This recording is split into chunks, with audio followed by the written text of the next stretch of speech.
issue and any other issue, yeah, music industry and whatever else you would like me to talk about.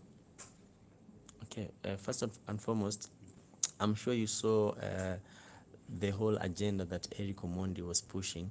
I just want to know, do you think the agenda is right the way he's pushing it, 75% Kenyan content? I support whatever Eric, the idea and the project that he is pushing, Eric Omondi is pushing, and it's a fight that we have been having for the longest time.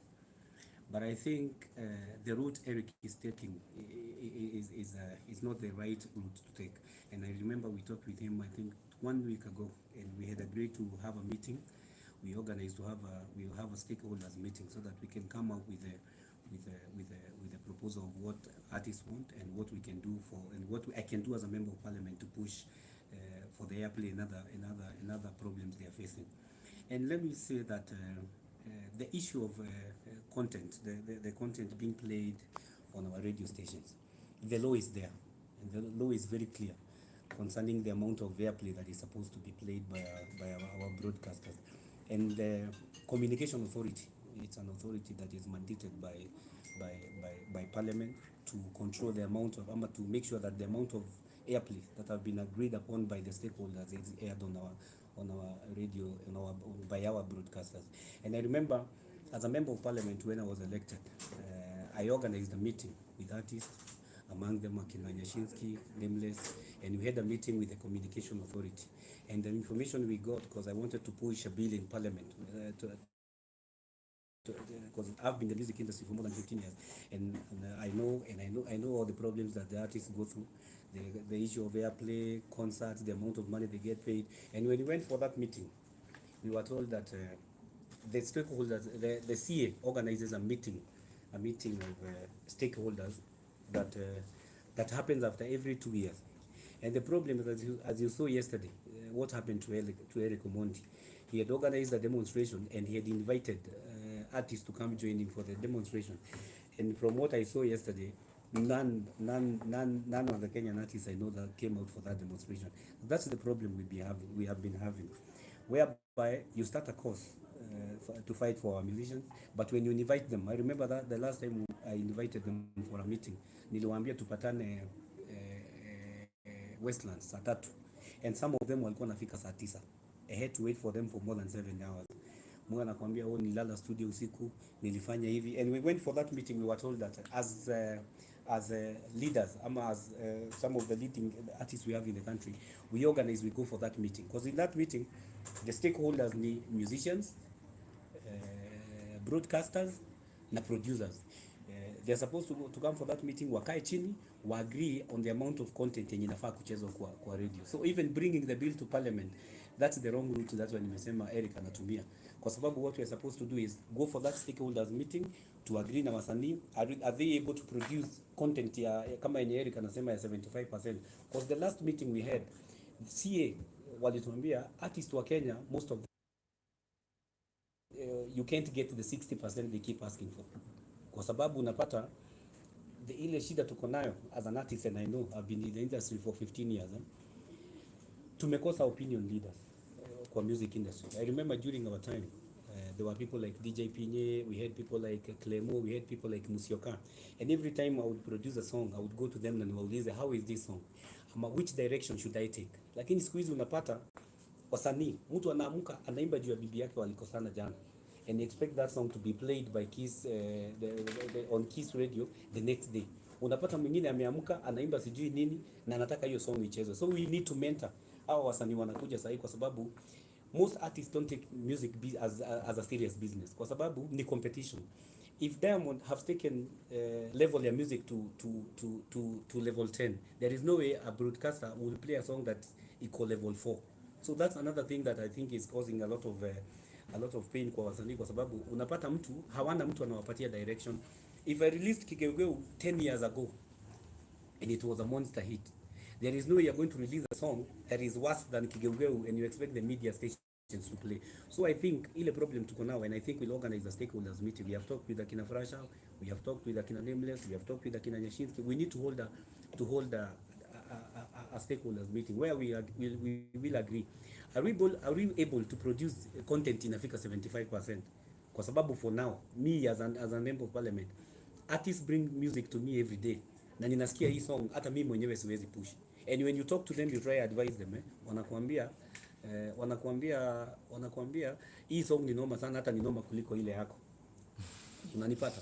Kwa sababu most of them don't take music serious. Mtu anadhania tu akiingia kwa studio, rap, atoe reggae, afanye nini, that's a hit song. And I don't think that's and I think that's what is causing all this problem we are seeing we are having now. Mheshimiwa, first I will congratulate you for the good work you're doing. And I would like to ask this issue of promoters, for example, vile wanaeka tuseme Omale amekuja, wanaeka picha kubwa, alafu Nyashinski wanaiweka huko kidogo. What do you say about that? You know, mimi naonanga vitu zingine na cheka. Before I got into the right direction, nilikuwa nachukia wasanii sana. I would think I even hated people like Maina Kageni sana, kwa sababu most times they would play Nameless mara 5. You remember that time Keys used to repeat songs 5 times? And I would keep asking myself, nikiwa kwa kasingo room kangu huko Umoja, huyu Nameless kwani anakuanga nani? Why is this song Juju inachezwa mara 10? It's because it's a good song. So I was thinking all the time, hawa watu wanalipangwa kufanya shows. And I remember those days we used to do shows at the 3,000. I used to do shows at 3,000 naenda Kisii, and then someone will tell me, Nameless amelipo 120 kuperform Kanu. The same thing you're asking. So after talking to people like Akina Pinye, people used to advise me, because me I like listening. Nakuwa advise hata Akina Big Ted. Those are guys that work on experience mingi sana kwa industry. I released Kigogeu. Kigogeu became a monster hit. And I remember hata kama kuna msanii na sio Maringo amefanya shows za nje, ni mimi. Ukienda uulize Burundi, me I used to do stadium shows. Na si atinaringa ama nini. And the amount of money I used to get that time, I remember we used to get paid kama 1 million. 1 million that time. Saa hii ni kama 3 million. And I would work with corporate companies kama inaitwa Primus. They would come for me here, wanikujie. They would treat me the same way Omale na treatiwa hapa. Reason ni nini? My song was big. And music is universal. So there is no you come and tell us ati Omale asibebwa na V8 na mimi Jaguar nilikuwa nabebwa Burundi na V8 kwa sababu my song was big. And I remember there was a time I went to Rwanda na artists wakafanya demonstration that I should not perform. They even blocked me from going to any radio station for interviews. Hata wanasema the other reason they were giving, they were saying that I have not done a collab with them. Yeah? Sijajua wasanii wa huko, I don't respect them because I didn't know them. Hata mimi kwangu ilikuja kama surprise. And I remember the first time I went to Uganda, I didn't know I was that big. So when I went to Uganda, nikapata gari 3. I even asked the promoter, mnakuja na gari 3 because back home I didn't have a car. Nilikuwa na Kasubaru kadogo. I was even asking the promoter, mumenilipa pesa, kwa nini hamkutoa hizi za V8? Munipatie pesa kwa sababu Kikuyu. Nikamwambia munipe hii pesa nibebe. Kwa sababu music ni universal. There is no you can utaniambia ati wewe ni kubwa TZ. Mimi niende huko. Mimi mwenyewe Diamond Shine nikatengenezea kwa show. Wanaume TMK wamenikatengenezea. And all the time I would go to their country, mimi picha yangu lazima ikuwe kubwa kwa sababu at that time watu walikuwa wanataka kusikia Kigeugeu. Jiuliza ati Omale ni upcoming artist, Wizkid ni mkubwa. Music inaendanga hivi. There was a time mimi nilikuwa A-list hapa Kenya. Then after some time I realized that's when I joined politics. Hawa Sauti Sol wamenishinda. Kwa nini mimi nilikubali Sauti Sol wamenishinda? And I even stopped singing kwa sababu niliona competition yenye iko na Sauti Sol mimi siwezi compete now. And there was a time mimi nilikuwa na advise Sauti Sol. Naambia mtu anafanya. I remember there was a time we went for Safaricom live in Nakuru. Wana perform watu wamewaangalia hivi. That time was very big. But after some time I realized, nimetoa 1 centimeter, Sauti Sol wametoa sura yako. Najaribu kushindana na I even went ahead ya kufanya a remix with Yanya nione kama nitawashinda kwa sababu mimi nilikuwa kwa music industry kutengeneza pesa. That's why I did the remix. Now wakakuwa smart wakafanya bado na wewe Yanya. Wakanimaliza hivyo. After that mimi huku niona kwa music industry kwa sababu even today mimi siwezi compete na Otile Brown. The way he sings mimi hata siwezi by the way kwa sababu time yangu ni hiyo. Niyo time ilisha. Kwa hivyo lazima tukubali. Ukisema ati let me give you a very good example. Vernacular radio stations today, they play, let's talk of Kameme radio. They play Kikuyu songs. Ni ukweli? You know, if they play akina Gabu songs, the vernacular Kikuyu musicians will complain. Unajua hivyo? Watawaambia nini? Wacheze ya Kikuyu, si ndio? I remember when I was big, there was a time I would go to Murang'a to perform and I would meet akina Demethiu. And every time Demethiu, mimi nilikuwa namsikiza nikiwa kijana mdogo sana. He would get angry and ask the promoter, kwa nini mnaweka Jaguar ya mwisho? But sometimes kwa sababu ya respect nasema, wacha ni perform after Demethiu. After Demethiu kwa sababu namheshimu kama babangu, wacha amalize. And I would perform na watu wanatoka na mimi. Sasa what's the reason ni kuweke wa mwisho na watu wamekuja kuniona kama Jaguar kwa sababu ni song yangu ina hit sahi. So hiyo maneno ya huyu ya perform wa mwisho, that's why I wrote on Nani's page, Eric Omondi. During my time mimi sikujali nawekwa saa ngapi, and even so calligraph say the same. What matters kabisa, and that's what I want artists wa Kenya wa learn. Music ni business. It doesn't matter kama una perform saa 10. It doesn't matter kama una perform saa 10. What matters is what you take home. Kwa sababu negotiations ni wewe. I know there was a time unapata msanii ametoa song leo. Song is a hit song, they don't even know. And I'll give you a very good example of Ziki. I did a collab with them. And I remember after that collab, I shot for them the video. Nikawadress, tukafanya video shoot. I paid for everything. Then after some time I told them, for you to grow, musiende show ya 10,000. Musiende show ya 15,000. And my producer is a witness. We sat with them down and I told them, I want to invest in you guys. That was Ziki, take it slow. Yeah. I told them, what we need to do. This song is very big for now, but I don't want you to get exposed to huko nje. What I want is tukae chini, you come up with other 3 songs. You know what they told me? Watu wametujua, wanatuona, na tunataka sasa tuhame, tuende kwa nyumba kubwa, tuonekane kwa gari, wacha tuchukue pesa. I left them. Kwa sababu wanachukua 15,000, and if they had waited for like one year tutafute hit songs zingine 3, they would have earned the amount of money, triple the amount of money they were earning. So sababu mtu anakuita 10,000 kuja usalimie watu alafu. So brand ya mtu ni kitu ya maana sana. The way you brand yourself, that tells us the amount of money we should pay you. How you brand yourself. Ukipigiwa simu useme 100. Sasa sisi hata tuseme leo, tuseme industry, tusichukue 1 million na mtu mwingine hajalipa nyumba, anataka kulipa nyumba, tutamfanyia nini? Si atakwambia umlipie nyumba kwanza. So how you brand yourself tells us how much money tutakulipa. And I think hata ukiuliza, we said that tuliset hiyo time kwa sababu mimi hungenipigia ati Safaricom ati kwa sababu ni Safaricom nikuje. Na remember there was a time tukiwa kama Nakuru, unaambia msanii umelipa pesa ngapi na ni ngapi analipo, anakataa kupanda stage na asha sign contract. So there is no way I can negotiate for you. Ni wewe ujue brand yako iko namna gani. Okay, Mesha, my name is Nicholas Kioko. I have 2 questions for you. One, but then you have very good sentiments concerning Eric Omondi's issue. But question number 1, does it mean you don't support Eric Omondi's issue? And number 2, I've heard you talk about Sauti Sol. Inamaanisha kwamba walikumaliza kimziki ama vipi? No, I didn't say walinimaliza. You see, when I released Kigogo, I'm trying to give you examples that most artists don't and they don't reason that way. Unaona, kwa sababu ni kama tu matatu mpya. If a new mat comes kwa route kama 58, the other ones inaonanga if you don't take it kujikoni kwanza uitengeneze ikuje compete na hii, there is no way you're going to compete. What I want you to understand ni music ni business, and there are some artists who know that music ni business. Na kuna artists wanajua music ni biashara. Watu kama Bahati, unaona mtu ana invest hapa. Sasa what I meant ni when I came in, I remember there was a time mimi nilikuwa napenda music sana, and I would go attend concerts za kina that time Nameless was very big and Juakali, and I would go attend their concert. When I released Kigeugeu, sasa mimi nilikuja juu yao. So mtu either you rebrand yourself ama uachane nayo. That's what I've said. Sasa mimi wakati niliona I saw there is something else I can do. That's when I joined politics. It's not that yatu walinimaliza nikaenda nyumbani. I would have gone back, rebranded myself and then come back again. No. That's what I mean. Okay, so yesterday Eric kept on saying Jaguar. Had he told you that anakuja parliament ama? What Eric told me on when was tomorrow? Yesterday was Tuesday. What Eric told me on Friday is that they are bringing a bill written by Victoria Kimani. As an artist and a youthful member of parliament, nika decide to mobilize other members of parliament kina Moha to wait for him, kwa sababu it's our duty to represent watu na ni vizuri tuchukue, and also tusome na tujue ni nini iko kwa ile bill. If it's something I can push, hakuna haja nikataa. If it is something that will better the industry, siwezi kataa. So wakati Eric alifika, he was to come at 10.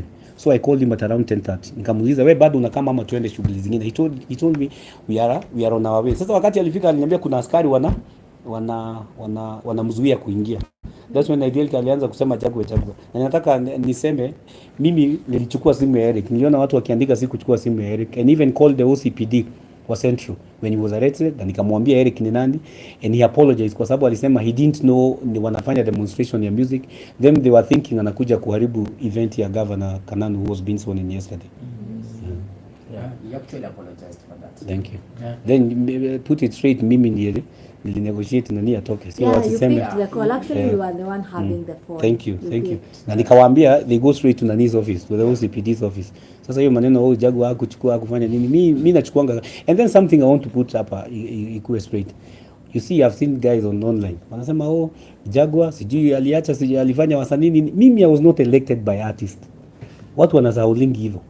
And I was not elected by the youth. I have a constituency called Starehe constituency. Iko na wasanii, iko na wamama, iko na wazee. Sasa mimi kushinda ukisema youth music, hiyo nafanya tu kama venye nilikuwa kwa industry and I have experience. Ni kama kusema ati kwa sababu Honorable James Orengo ni lawyer, kila kitu ikitokea hata demonstration ya lawyer anakuwa hapo.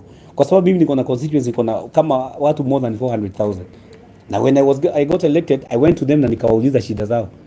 By the way, the reason wata niliacha music sana music kidogo ni kwa sababu niko na duties mingi sana za kufanyia watu wa Starehe. Kwa hivyo hiyo Jaguar alichaguliwa, hakumbuki wasanii na wakumbuka vizuri sana.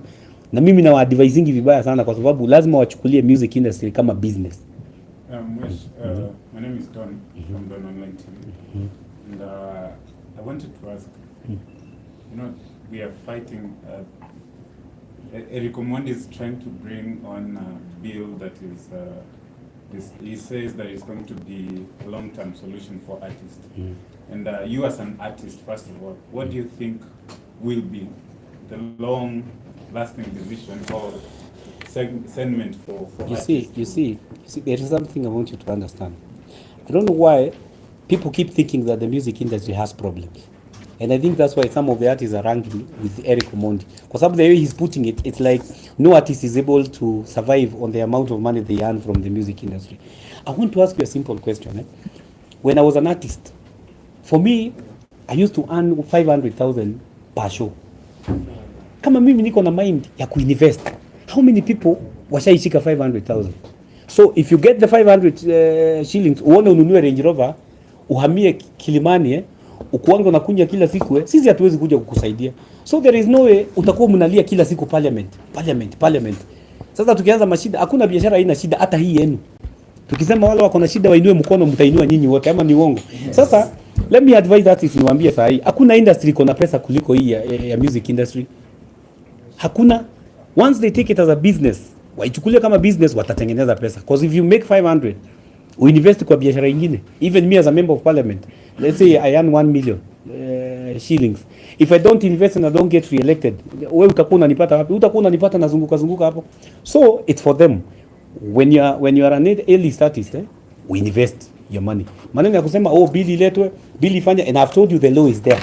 Very clear that stakeholders are supposed to sit down na CA, Communication Authority, they negotiate the amount of content that is supposed to be aired. And mind you, the set content percentage is at 40 as we speak. And some of the radio stations that violate that, they are fined 500,000. And I don't want to mention names. More than 3 radio stations have been fined 500 because of not playing the 40% content. Sasa ni wao wajipange. If they want me to lead them, wakuje kwangu. We sit down hata kama ni National Theatre. We sit down as artists, tukae chini. Lakini hii maneno ya tusaidiwe kila mtu hata sahi, hata nikitoka hapo nje mtu atasema asaidiwe. Kwa hivyo there is nothing wrong with the industry. Wasikudanganye. It's how they spend their money. Na unapata someone who is an artist, an upcoming artist, hataki kuitwa upcoming artist, anakwambia I meet a lot of them outside hapo. Naambia mtu Jaguar, nataka unisaidie. Mimi nilisaidiwa na nani? Mimi nilikuwa natembea kutoka Umoja naenda mpaka South B. Ringtone can attest to that. Mpaka naamua nitoe viatu niingie studio, zinakataa, zinanuka. I struggled my way up. Yeah? Sasa hii maneno, let me give you a very good example. Someone like what is the name of it who passed away? Who a gospel. Alikuwa anaitwa nani? Who alicommit suicide? Papa Dennis. Papa Dennis ni nini hakuwa nayo?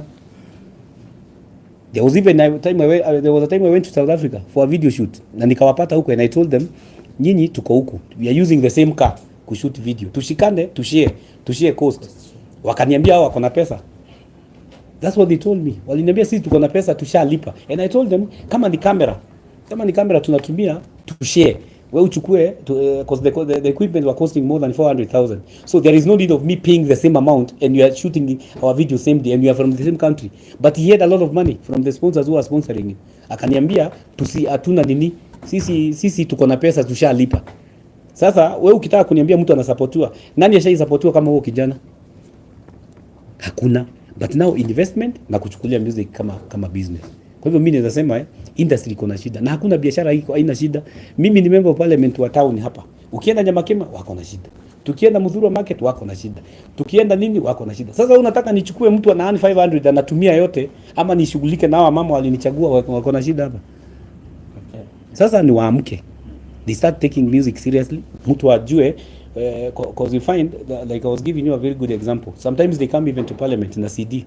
And I ask them, nikusaidia aje? Anakwambia Jaguar, I have more than 600 songs. Unamwambia nichezee moja. Moja anaimba juu ya venye aliachwa na dem kwa sababu hakuwa na pesa. Ingine venye ametoka Kayole mguu kuja town. Ingine sijui alifanya nini. So he's not even conversant with what is in the music industry. And I always tell them, if today the biggest song ni Omale, the godly song. If you're not producing a better song than Omale, wewe usi expect uweko kwa poster kubwa kuliko Omale. That one, take it to the bank. Take it to the bank. Kama usikizi hiyo song, usikize kama Burna Boy, wewe uone ukompete na huyo mtu mimi mwenyewe najua siwezi compete na mtu kama huyo. Ama kama naweza, nilikwenda home nifikirie how I can do better music than Burna Boy. Lakini huwezi kuja kuniambia tusicheze Burna Boy, nikuchezee mtu anasema ametoka Kayole anakuja town. Does it make sense? Even broadcasters wenye wanataka kucheza hiyo song wako business. Where will you sit on to a radio station that has nothing? Inakuchezea vitu you don't relate to. Even a club, if tuseme leo club zote za Kenya zicheze local music, wewe unajua songs ngapi za Kenya zenye utasema zichezwe apart from the old school zenye tumekuwa nazo? How many hours before useme hii club ina boat twende kwa nyingine? Okay. Another question. We have so many young people who have marvelous talents in music and wengi wamekuwa wakiwasign under different labels. And they get so frustrated with the way they are. You know why they get frustrated? Yes. My friend, when you sign an artist today, anakuwa bibi yako, sawa? Kikuja town anakuambia umtumie Uber, hataki kuonekana. Na ikuwe na tint, sawa? Asivae kiatu ya ujinga, umbaie. Ya pili, anataka kuimba kila siku na ushoot video kesho. How much does it cost to shoot video? More than 200,000. Then if you try tell him hii song yako sio mzuri, you know what they say? Kwa sababu mimi ni msanii, wewe hutaki nikushinde. And you go ask artists who have signed artists. Uliza kina Willy Paul atakwambia that's the problem they encounter. Mtu anasema mimi hutaki nitoe song zangu kwa sababu you try advise them. Hii song si noma kama hii. Hii song si noma kama hii. Ukijaribu kumwambia anakwambia wewe hutaki atokee. So what do they do? Wanarekodi usiku mzima, wanakupatia song 10 asubuhi. Na si hata hakuna hata moja unaweza peleka kwa radio station. If you don't shoot those videos, even members of parliament here wanaendanga mashinani, wanasema wanaambia mnakwanga bunge na Jaguar, mpelekee hii wimbo. A member of parliament anaileta na mwambia leta tusikize. Unasikia hakuna kitu mtu anasema.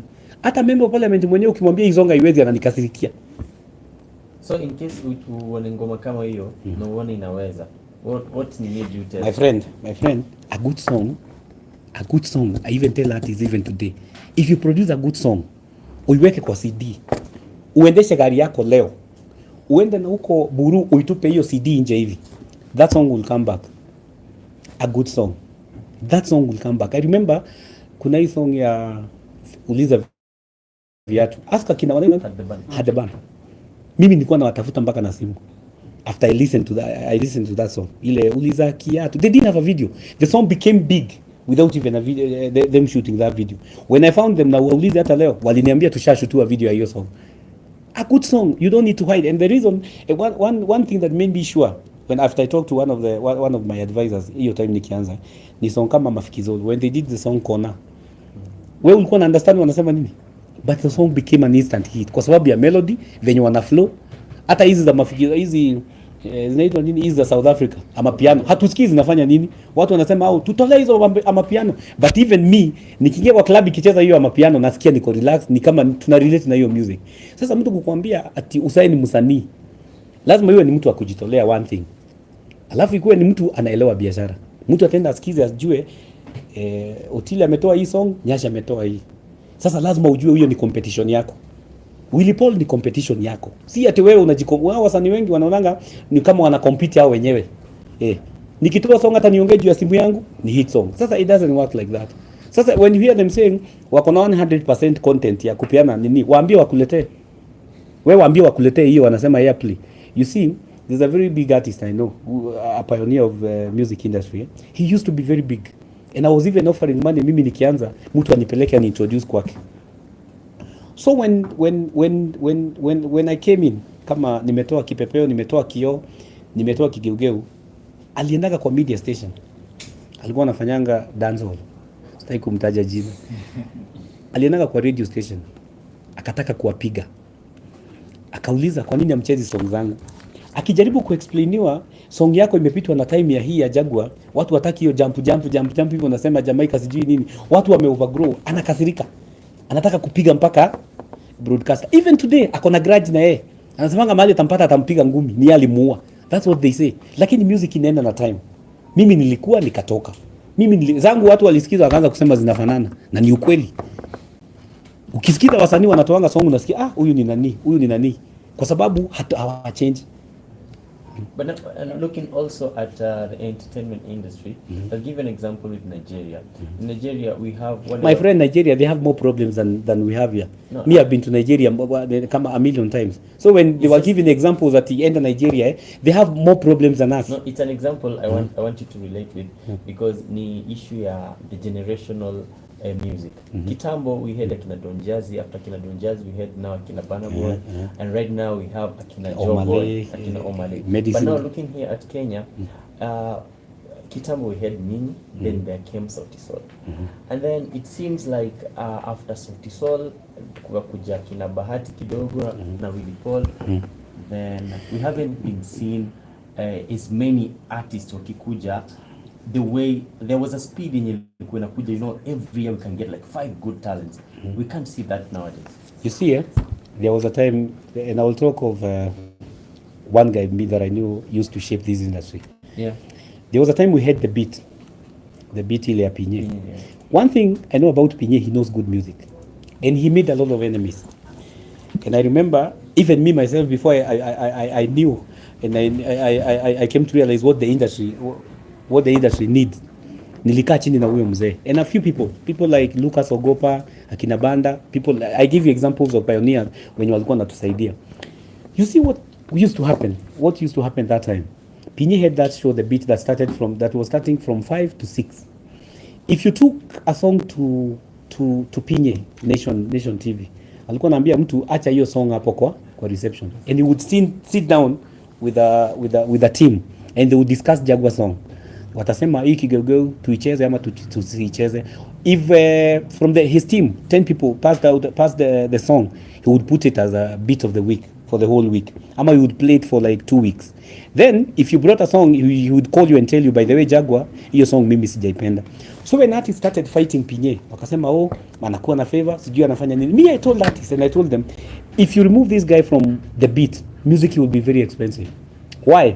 Kwa sababu every artist thinks that anafanya song mzuri. Hakuna direction ya ukisikiza songs, try to mention the song, ni ukweli songs zinafanananga. Huyu anatoa before ukalisha msanii chini umwambie wewe unafaa kuchange kidogo. I'll give you a very good example. Song ya Mr. Seed na kijana anaitwa nani Masauti.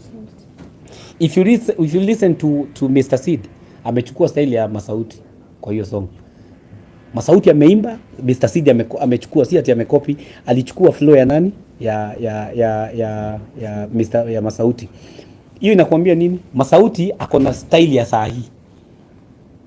Sasa na yeye nani akaimba na style yake. Sasa yeye aendeleze hiyo style.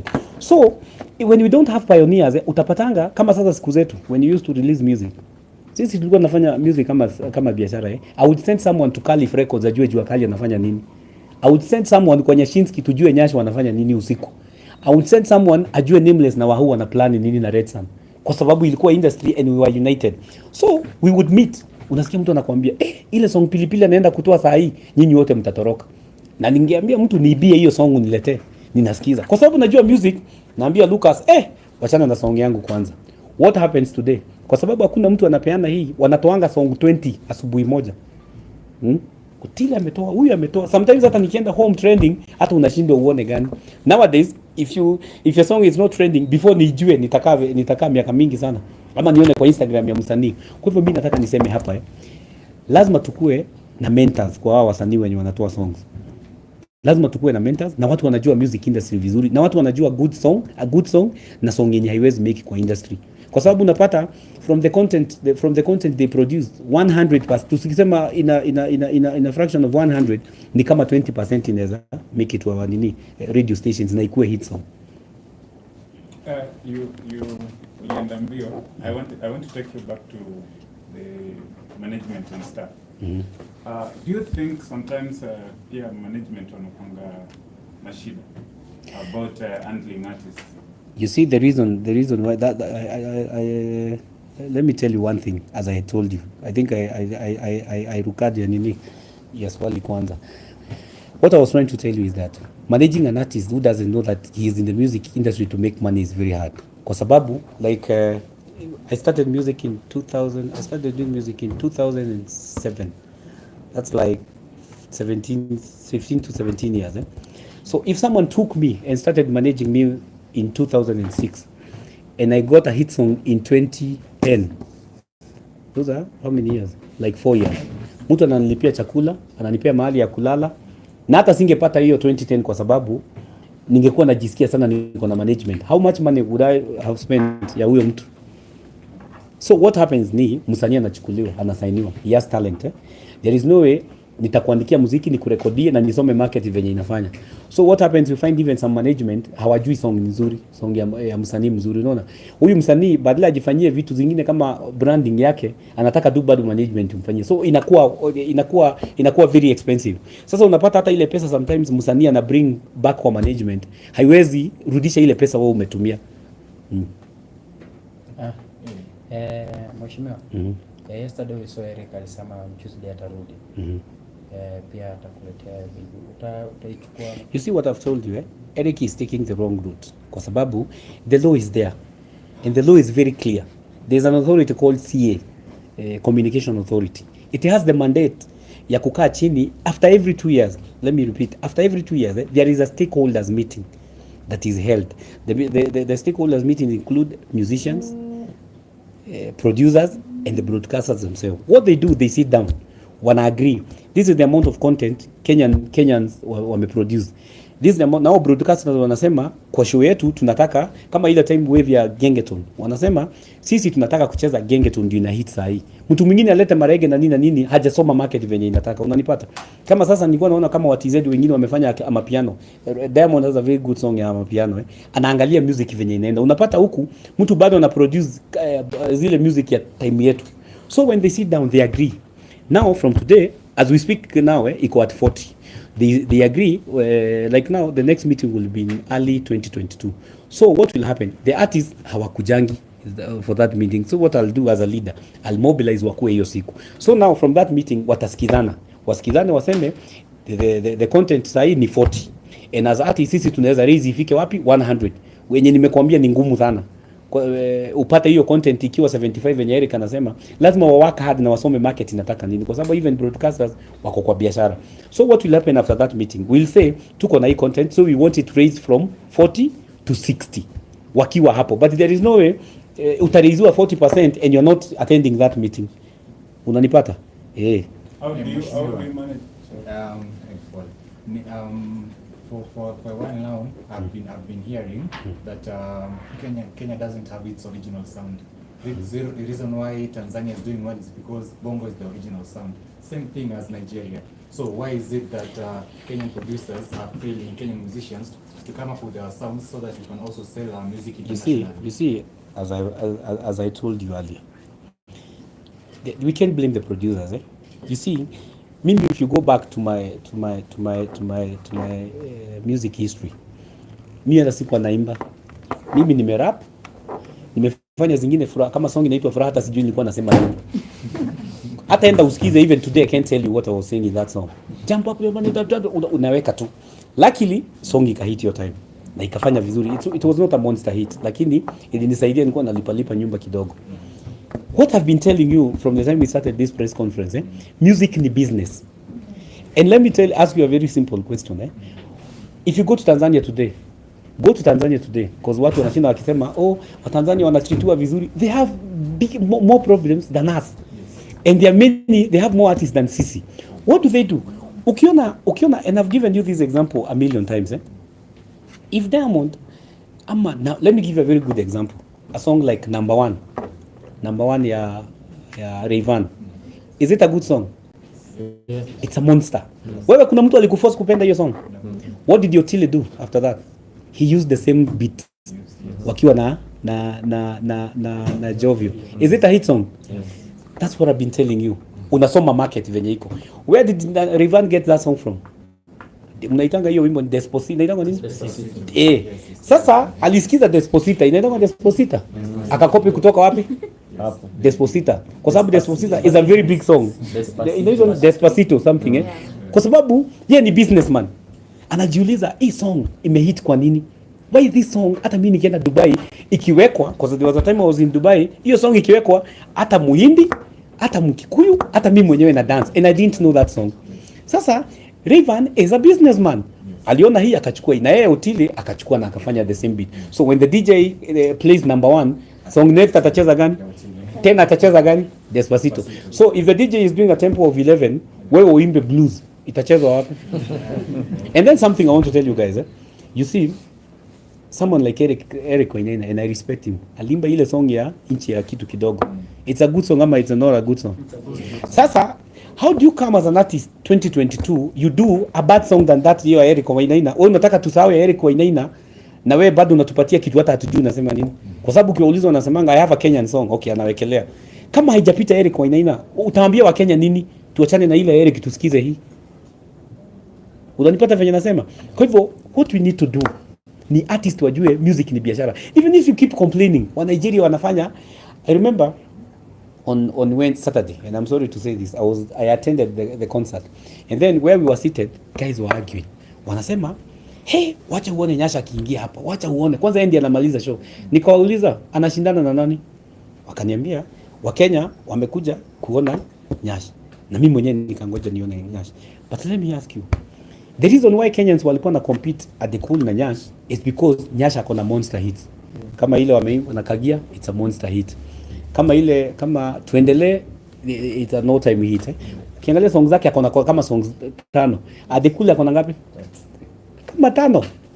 Kama 5 hata kuna zingine nilisikia hapo. So, hakuna venye utaniambia ati kwa sababu Nyash ni Mkenya na anakuja nyuma ya The Cool, it is what it is, tuikose kuicelebrate. It's a big song. It's a big song. Na uwezi zuia hata ufanya nini? Wanasema conscience hata kuja, Shensia hata kuja. Utazuia aje? And I want them to challenge them. Kama wanaona kabisa those artists should not come here. Because me, mimi beneficiary wa hizo concerts. Mimi nimeenda Rwanda, nimeenda wapi? There was a time even I was called, ilikuwa inaitwa Big Brother. Yeah. I was called, uliona nikiperform Big Brother. Na watu wa South Africa wanaimba kigeugeu. Sasa na wangesema nisiitwe. They requested. Mimi nikatoka hapa nikaenda mpaka South Africa. We were with Nonini that time. And when I got on stage, mimi nilikuwa nauliza watu naimba nini? When I got on stage, walikuwa naimba kicheucheu. Wanasema kicheucheu. They would ask me, what do you mean by kicheucheu? Because of the melody and the beats of that song. Same thing in Rwanda. Nikienda huko, artists wananiambia, you are a problem in this country. Live. Msanii ananiambia hivyo, you are a big problem in this country. Sasa, what they need to do now is to do good music. Hakuna shortcut. Hata tuweke bill 100 hapa tuseme hata wasanii, even if we play 100% content kwa radio and we play bad music, itakusaidia na nini? Nobody will listen to even the local stations. Sasa hata wataanza kusikiza BBC. Unanipata? Kwa hivyo mimi na challenge wasanii. We are going to do whatever we can. We are going to push for the bill if Eric brings it on Tuesday. Tutajaribu mahali tunaweza. Me, I always support them. Whenever there is a problem, I'm always there for them. Na hakuna siku nimekataa kuchukua simu. Even yesterday nilichukua simu ya Eric na nikaongea na OCPD, nikamuexplainia Eric ni nani na nika make sure Eric ametoka. Na hata after ametoka akasema asante. And he told me he was coming to you guys mfanye interview hapo theater. Sasa sisi hatujasimamia hapo, but what I want to advise artists ni kwanza wachukue music kama business na wajue music ni universal. Lazima ucompete na huyo, lazima ucompete na huo msanii. Swali lingine tukimalizia, I just want to know 2022 is just a few months. Yeah. So any political prospect? You see, guys keep asking me which one is easy, music na politics. Me, I find them kama the same, kwa sababu zote ni kuplease watu na ile kitu nafanya. If I do a bad song, nobody will listen to it.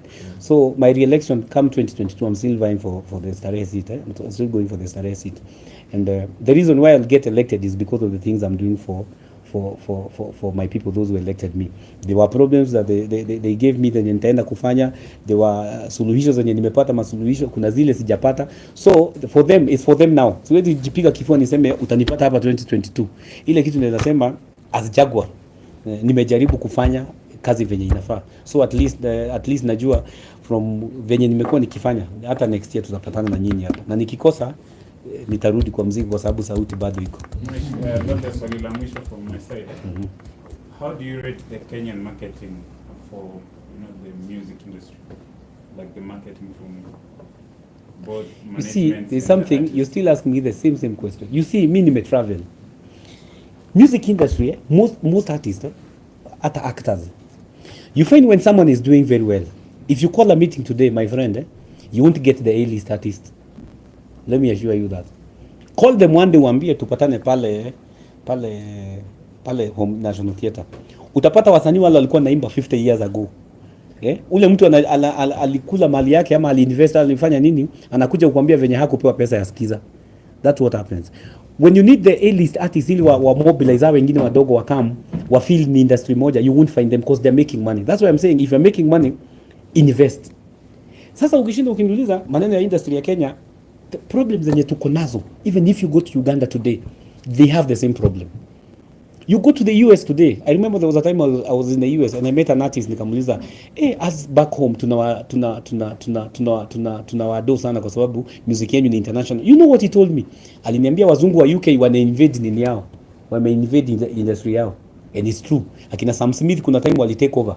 Huyu mama anaitwa Adele. Kuna time wali take over. You find them now, they were complaining watu wa UK wanakuja kuperform kwao. Haya, unaenda tena unamuuliza how is your music industry? Wanakwambia akina Fat Joe, akina Jennifer Lopez, akina nani si wa huku wamekuja lakini wametoka over industry yetu. So once they start taking business kama business, vitu zitaendelea vizuri. Because you can be an artist we had Michael Jackson. He was there for some time. After kurealize ameisha na kuna competition nyingine, he got into depression. Ama ni uongo? Kwa sababu he was very big. After some time hata mimi naweza kuambia there was a time nalalanga hivi usiku nakumbuka stadium ilikuwa na watu kama 130,000. Unaamuka usiku. Unaona? If I didn't invest, sasa ningekuwa na depression. Unanipata pale na kitabu ni mimi nataka pesa yangu ya skiza. But I knew. Mimi kwanza sijai kunywa pombe, sijai vuta sigara, sijai fanya nini. Na hiyo maneno ya entourage, hiyo ati tunaingia watu 50 mimi sijai kuwa na. Nilikuwa nachukua bag yangu, unanipea 500 nakuja. Nachukua pesa yangu nakuja na invest. Sasa ukitaka kukaa 5 star na uende ulize promoter yote, even when I was big, kama mimi nishaisema nataka presidential. Sasa nilale kwa presidential tena nikalala Kibera kwangu. Wewe unipatie hiyo pesa mimi nitaenda kulala kwangu. Hiyo maneno ya presidential, sijui nini, security, that's even now mimi sitembeangi na security. Kwa sababu ni kwa muda. If you don't invest in any business, I've even given you a very good example yangu mimi as a member of parliament. If I don't invest, sahi si tunaenda 2022 nikienda nyumbani nitakuja kwenu. Kwa hivyo ni kila mahali, hata wewe saa hii mahali huko where you are doing your online thing, ukipata pesa yako unaenda unakunywa. Si nyinyi mko na watu wamekuwa kwa industry hivyo. Sasa watu wanarudingi kwa serikali, tusaidie. Unaona wewe, nilikuwa nakimbia, nikaleta gold, nikafanya nini? Na wakati ulikuwa unaleta hiyo gold ulipewa pesa, ukakunya yote, tukusaidie namna gani? Okay, so the last question, would you advise Eric to come back on Tuesday ama ngoje the next meeting imesema itakuwa 2022? I don't have a problem with Eric bringing the bill to parliament on Tuesday, kwa sababu ni vizuri. You see, one thing I've learned as a leader, hakuna kitu poa kama kusikiza na kusoma, kwa sababu even when I was elected I didn't know a lot about politics. Na unajua watu wote wanajuanga once you enter politics una change kama wao, but people are different. Kuna watu wanaingia kwa politics wa change vitu na wasikiza watu. I know even when he brings that bill on Tuesday I'll learn something I don't know. So he is welcome, alete bill, we'll organize sasa asishikwe tena. Lakini hata yeye ni kama alikuwa amechomwa, najua sana, unaona venye ni kama iliruka, badala apige tu simu na explain kwa OCS. So we will be waiting for him, alete your bill. Hata sisi, I know from that bill we learn one or two things about whatever Eric wants, and then we can even incorporate it. We try and see if we can petition CA tukue na hiyo meeting before, then we mobilize all the artists wakuwa hapo, because most of them I believe hawajuangi vitu kama hizo ziko, because that's a very good channel ya ku pass grievances zao. Thank you so much. Kuna ingine? Sawa. Nani mdosi? Hiyo hamtaki kushoot